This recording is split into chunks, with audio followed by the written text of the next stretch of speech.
Buenas noches. Recibimos ahora al señor Ricardo Valdés, quien ha sido viceministro en el sector interior. Hay dos viceministerios, nunca sé mucho si es orden interno o seguridad pública. Pero en fin, sí, en uno de esos dos viceministerios estuvo usted y sí conoce la institución por dentro y además trabaja desde la sociedad civil contra algunas formas específicas del delito y la criminalidad organizada, como la trata de personas, que es un tema sobre el cual lo hemos oído hablar en muchas oportunidades. En este caso, queremos comenzar preguntándole por la decisión tomada por poner un fin rápido a prefectos y subprefectos. Cuéntenos qué funciones venían cumpliendo esas autoridades y qué impacto tiene en nuestra institucionalidad el rol que ellos cumplen.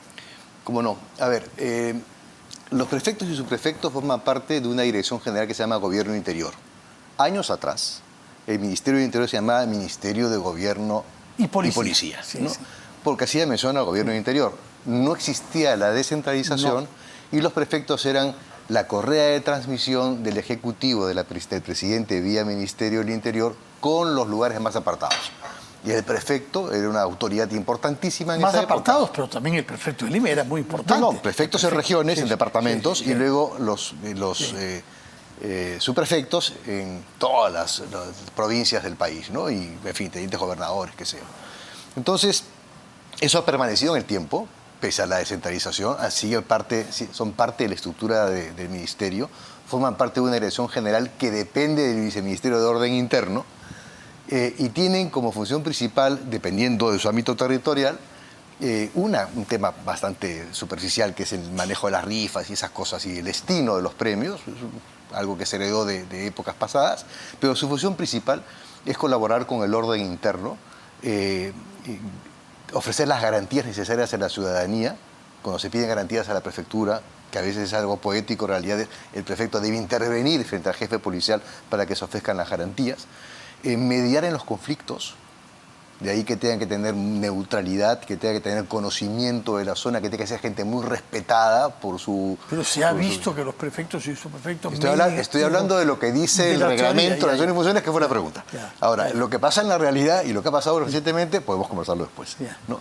Y obviamente también tienes que participar ellos en todo el proceso de cómo se ejecutan los temas relacionados a la protección de los derechos humanos, derechos fundamentales en el lugar donde trabajan. Eso, a grandes rasgos, es la función que ellos cumplen. Autoridades políticas, ¿no? Ese es, digamos, su letrero, digamos, funcional, ¿no?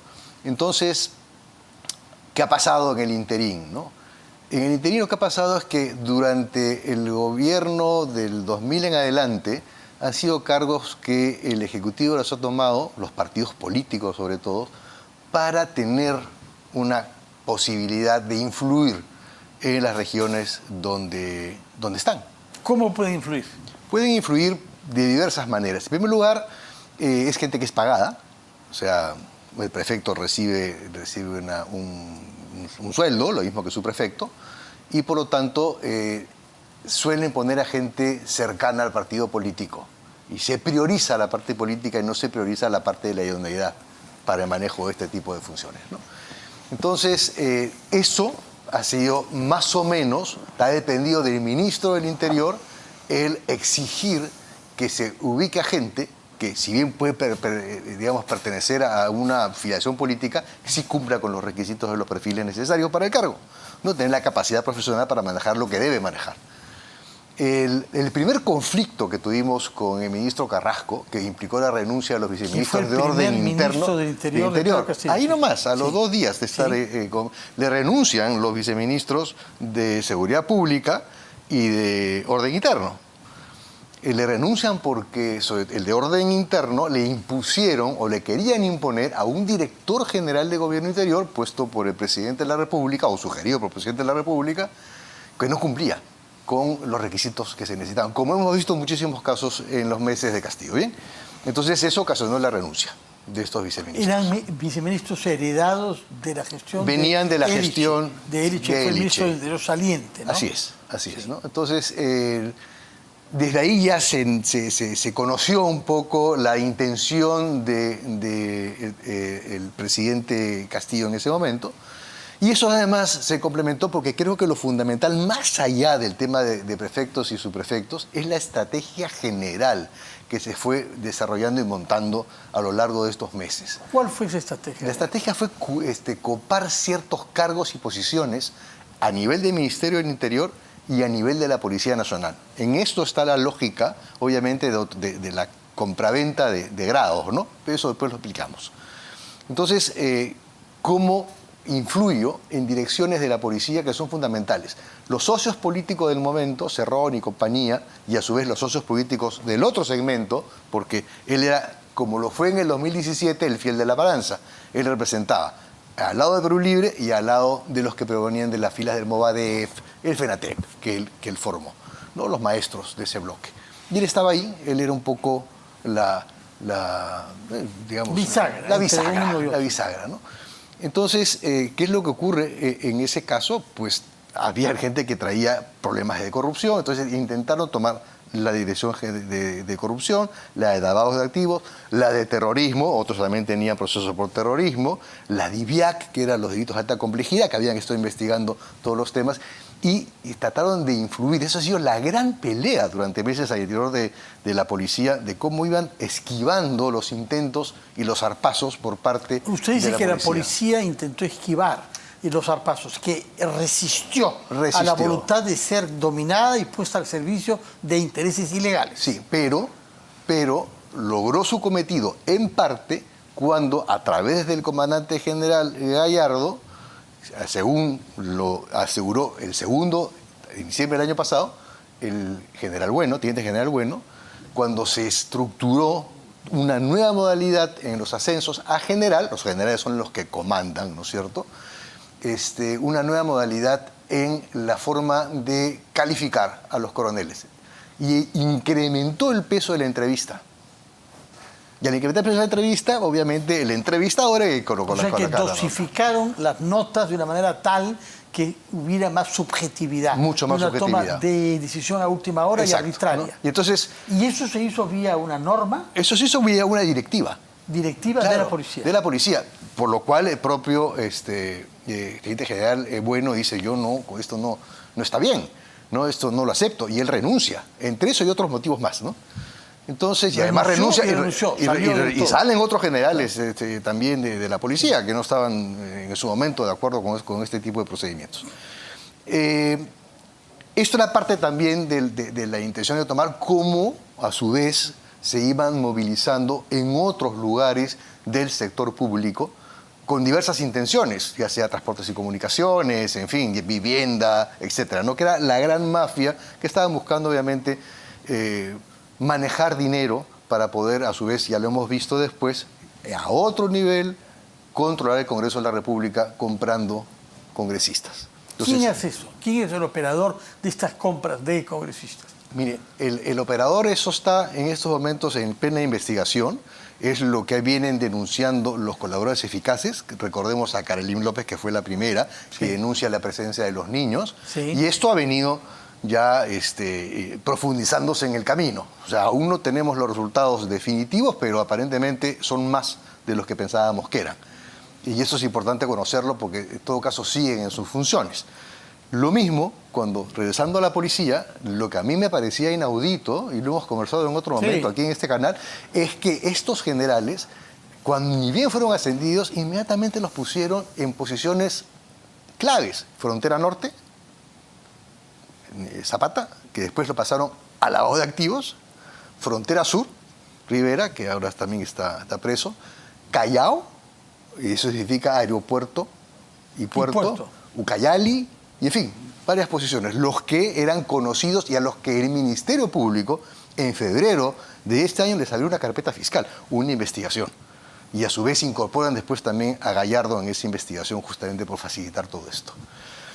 Ese era un esquema de la estrategia. La otro esquema de la estrategia tiene que hacer con el armar este cordón de seguridad, pero también una suerte de gran base social. Castillo no tiene partido político, se distancia de Perú Libre, tiene los problemas que hemos visto, digamos, el grupo de Perú Libre se divide en varias facciones, sale el bloque magisterial, que es la base que maneja Castillo, y empiezan a través de un diseño, una estrategia, en donde están, digamos, gente allegada a él, a empezar a ofrecerle una serie de beneficios a diversos sectores económicos del país. Agricultores, segunda reforma agraria, que finalmente termina en un fracaso, no pueden ni siquiera comprar la uria. Estudiantes les ofrecen ingreso directo, sin examen de admisión. Cocaleros, la erradicación voluntaria, para efectos prácticos la no erradicación, que son los que están defendiendo, forman parte de esto. Mineros informales, obviamente en alianza con algunos congresistas, logran patear al 2024 la incorporación en un registro para poder ejercer la minería, que les da cierta neutralidad, o sea, cierta posibilidad de que no sean, obviamente, erradicados, sino si están en el registro o tramitando en el registro, entonces ellos no pueden ser tocados los mineros. Esto, que ya debió haber terminado hace muchos años, lo han pasado a diciembre de 2024. Y a su vez les prometen una ley que les permita operar a los mineros informales. Razón por la cual los hemos visto también enardecidos, porque sienten que esa posibilidad se les escapa de las manos. A los ronderos, que también es otra base social, les promete una serie de logística, distribuye camionetas, no sabemos de dónde salen los fondos, camionetas y radios para sustituir caballos y silbatos, y a su vez deja entrever la posibilidad de rentarlos también, como una suerte de policía civil. Funcionario público. Sí, algo así, ¿no? A eso habría que añadir a los comités de autodefensa. Claro. Porque ha habido una ley del Congreso. Esto no es del gobierno. Exacto. Explíqueme sobre esa ley, porque acá yo he interrogado varias veces al almirante Cueto, que es el jefe de la Comisión de Inteligencia, una persona calificada. Sí. Yo no entiendo los silencios. Iban a derogarla en pocas semanas, de esto hace meses. El tiempo pasa y esa ley subsiste. Explíqueme qué objetivo puede tener esa ley que permitía que los comités en todo el territorio, no solamente en sus zonas de origen, donde estaban legitimados en su momento, puedan recibir armas de fuego y ayuda económica del Ministerio de la Defensa, armas de fuego, creo que dice el texto, o bien también de entidades privadas. Sí, no. ¿Qué objetivo podría tener? A ver, esa es una norma realmente que debiera ser derogada, porque el Comité de Autodefensa surge como consecuencia de la presidencia de Sendero, ¿no es cierto? Y como una estrategia que implementa las Fuerzas Armadas para poder combatir en ciertos territorios a los senderistas a través de la población organizada. Y les entregan armamento que después el Comité de Autodefensa, cuando se determina la situación crítica, deben devolver al Ministerio. Pero eso está focalizado en un estado de excepción. La ley lo que permite es que ahora se forme comités de autodefensa, no sé, en Chilca, en Mala, en Puente Piedra, en cualquier parte, con organizaciones de base organizadas que se constituyen en comités de defensa de la situación, digamos, de lo que viene ocurriendo en su entorno, en su ámbito geográfico. Pero la ley permite que cuando se conforman como comité de autodefensa, cualquier base de esta naturaleza, en cualquier parte del país, puedan recibir eventualmente armamento y puedan recibir además financiamiento económico del Estado y del sector privado. Esa ley, hay que decirlo, fue observada por el Ejecutivo. Pero el Congreso insistió. Como fue el Congreso, con sus representantes de mineros informales, los que permitieron extender este registro Reinfo hasta diciembre de 2024. Entonces, hemos visto que estos vasos comunicantes con el Congreso de la República, que fue parte de la estrategia que estamos viendo, no solamente bases sociales de protección, sino también congresistas que también les impedían el voto de la vacancia. Entonces, acá es fácil poder afirmar que el señor Castillo pues no era tan limitado como mucha gente ha querido ponerlo. El señor Castillo es una persona que venía de una lucha sindical, que ha formado un proceso... Nunca fue un estratega, ¿no? Era un táctico, sí. Pero todo lo que estamos comentando ahora está armado. Sí, eso sí tiene mucha... Y obviamente se rodeó, o sea, yo no sé si fue el ex premier Torres, el ideólogo, o si fue la cercanía con otros ex primeros ministros que también promovían un poco ello, ¿no? Sea como fuere... Se habla mucho sobre Bermejo, que no ha sido ministro, pero que es un congresista muy activo. Bueno, Bermejo maneja bases de la minería informal y maneja bases cocaleras, que fueron quizás las dos grupos más fuertes y que todavía no han depuesto las armas, entre comillas, porque andamos en tregua y posiblemente el problema continúe. Entonces, y no hay que decirlo que él tiene a su vez un partido, Todas las Voces, que también fue intervenido ahora con el estado de excepción por la policía, y encontraron dinamita, y encontraron machete, y encontraron un montón de cosas.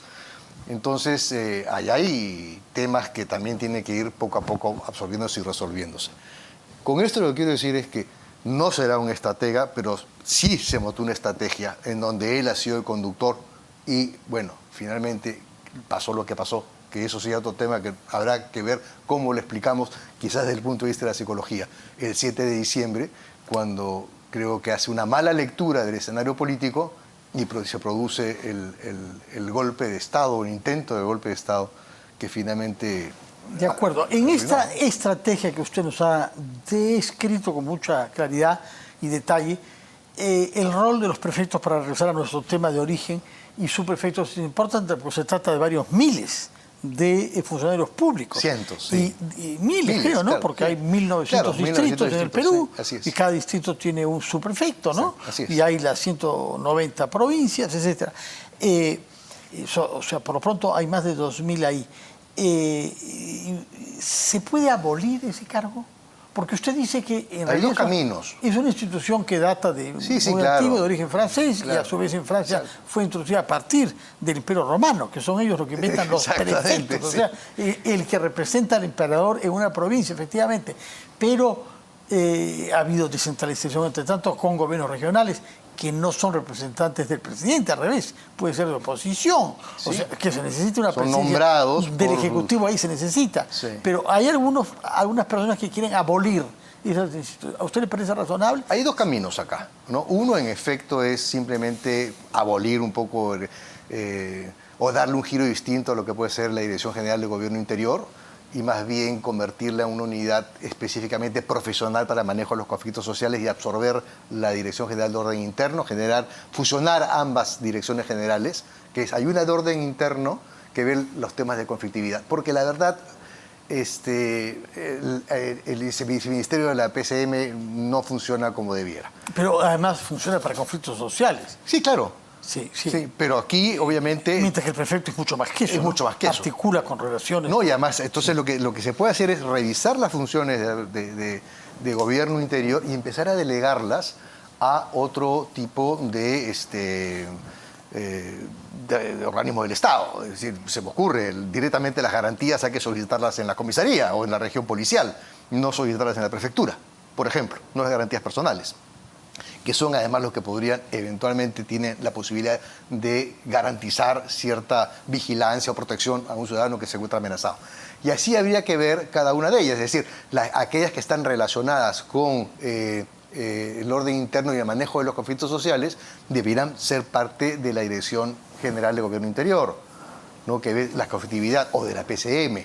Entonces, creo que se podría desmontar esa dirección. Ese es un camino.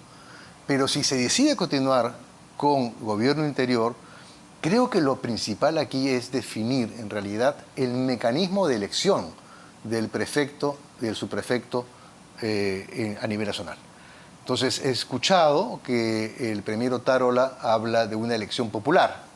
En lo personal, creo que eso podría generar confusión con el rol de los alcaldes. Sí, claro. ¿No? Sí. Yo creo que lo que debe es más bien promoverse un nivel de concurso público, donde realmente se puedan analizar los antecedentes y que sean realmente gente que represente a la localidad y que se convierta en un vínculo, digamos, en una voz distinta, en una nueva voz para que los pueda ser atendidos por el Ejecutivo y concretamente con el Ministerio del Interior. Sería una relación con el Ministerio del Interior. Pequeña pregunta, por favor. ¿Usted sabe por qué el operativo lanzado por la Fiscalía con la policía y que ha llevado a la detención de oficiales importantes, entre ellos un excomandante general se llama Aquiles? ¿De dónde este nombre Aquiles? Hay un mayor de apellido Medina Guillén. Aquiles se llama. Aquiles, ¿no? Aquiles Medina Guillén. Este mayor fue uno de los investigadores principales de toda esta estructura de corrupción en la compraventa de ascensos. ¿Cuándo fue eso? Esto es desde que se empieza a analizar con las denuncias. No sé, el Ministerio Público arma la carpeta en febrero. Ya. ¿No? Entonces, él ha sido uno de los principales, este mayor, de investigadores, y ha formado parte ha trabajado con el equipo especial y lo han dado de baja. Entonces, súbita y arbitrariamente. Por hacer bien su trabajo, por investigar. Claro, por investigar. Ya. Entonces hay que reconocer ahí a este mayor. Entonces los propios policías le dieron tácitamente, porque no lo podrán decir. No, porque no puede ser otra cosa. Bueno, pero es poner sobre el tapete y decir, creo que esa es una decisión que debe ser revisada. O sea, no es el héroe de la guerra de Troya, sino es un mayor de la Policía Nacional castigado por hacer bien su trabajo. Exacto. Y que es honrado ahora con el nombre que le han dado a este operativo. En su respeto como señal de respeto a este operativo. ¿Eso significa que puede regresar a la policía o no? Bueno, es una decisión que se puede revertir. Hemos visto un montón de reincorporaciones. Vía judicial. O en su defecto había que analizar si es que de repente el ministro del Interior o el comandante general de la policía, digamos, entra en un proceso de vamos revisión. A ver entonces si esta operación Aquiles tiene éxito en primer lugar y esperemos si que sí, ¿no? Contribuye a que se restablezca a un funcionario castigado por hacer bien su trabajo, es decir, tomarse en serio la lucha contra la corrupción. Ricardo Valdés, muchas gracias por su presencia y por aclararnos tantas cosas de fondo y algunas de detalle también, pero que tienen su sabor.